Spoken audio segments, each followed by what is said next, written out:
As we get closer to the 2020 presidential election, you may be seeing more ads for candidates. Well, now a new report by Axios is revealing that data shows nearly $6 billion is expected to be spent on political ads in the 2020 cycle. And the market for video ads is expected to grow even more. So Sara Fischer is a media reporter for Axios. And we're going to talk a little bit about this. Sara, thanks for joining us. Thanks for having me. So $6 billion, is this because the 2020 cycle goes on for so long? Is that like part of it, or why? Why so much money? I think that is a huge part of it. We reported earlier this year that Donald Trump started spending on Facebook ads literally the day after the midterm. So we know that the 2020 election cycle happened as soon as the midterms was over. But I also think you just have a ton of candidates who are all investing so much money into the race.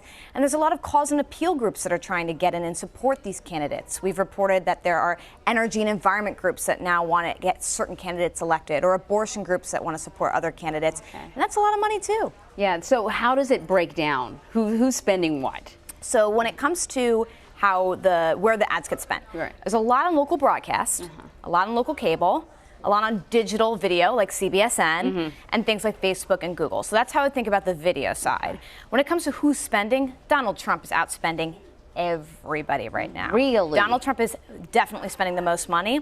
But it's interesting, if you look at certain issues on platforms like Facebook, he's not spending more on some issues than other candidates. So for example, Donald Trump is spending tons of money on immigration ads, no surprise there, but he's not really spending anything on energy and environment ads, right? Candidates like Jay Inslee are spending there.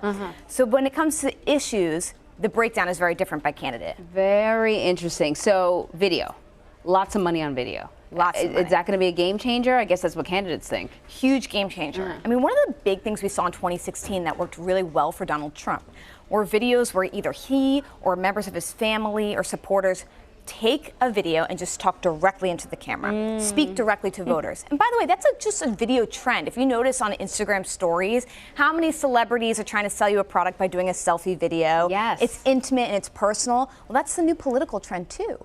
And so I would expect more of those. And I would also expect, when it comes to video, that a lot of candidates are going to push for different iterations of video. It used to be you record one video, you put it on TV, you put it online. Now with technology these days, expect them to create thousands of different videos. Who could forget the president's taco salad Cinco de Mayo video? God. That's a classic. It is a classic.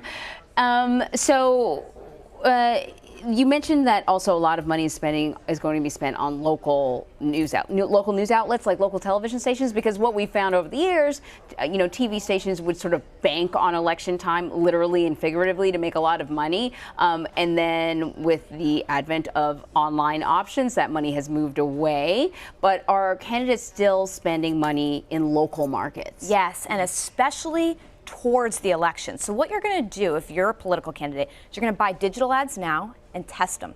See what messages work where. And then when you get closer to the election, you're going to take those findings and apply them to your TV ad spend. And why do you do that? TV at the end of the day is the best way to get out the vote. We call it GOTV. No digital ad is going to have the impact of a 30-second TV ad during prime time. And so don't expect those kinds of video ads to go away anytime soon. Yeah, that's so true. No matter what, more eyeballs in one 30-second hit than you, in a very short period of time, than you would get sort of online over a longer period of time.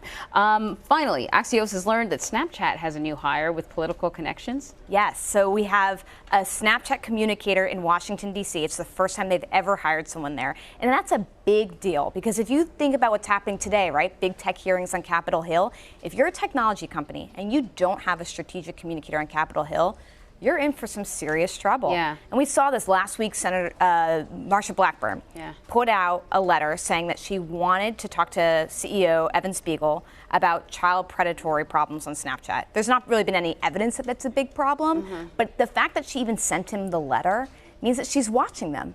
And so it's a good hire for Snapchat to take somebody that has political experience to be their spokesperson down in D.C. Yeah, that's a very interesting move, because right now when we talk about sort of the perils of these online social media platforms, there are only a handful of platforms that are getting all of the attention, but many other platforms are doing much of the same thing. Their business models are based on ads and collecting your personal information. They just manage to sort of be on the sidelines of the conversation, but their time will come, so might as well be proactive, which it seems like that's what Snapchat is doing. Definitely. I always joke Facebook and Google are playing everyone's legal bills and everyone's lobbying bills, right, because they're the ones that are going to Capitol Hill, that are getting grilled and having to defend the industry, while smaller players, think about the Snapchats or the TikToks, are kind of reaping the benefits of those rewards. But there is going to come a day when those smaller platforms can't rely on the big guys to defend them. And so that's why it's important that companies like Snapchat are hiring these people to kind of be their defense on the ground in Washington, D.C. Yeah, makes a lot of sense. Sarah, thank you so much. Thank you.